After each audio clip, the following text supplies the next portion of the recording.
Yun po, at nagpapakain po tayo mga farmers ng ating mga alagang manok. Yung mga black astrolop natin. Yung isa po ay nangingitlog na. Yan. Ito naman po yung Rhode Island Red natin, saka native. Po, at may itlog na rin doon.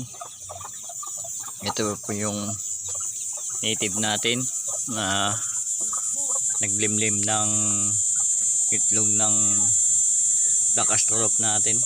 Ang ganda yung mga sisiw niya. Pero po na black astrolop po yan, yung mga sisiw niya mga farmers.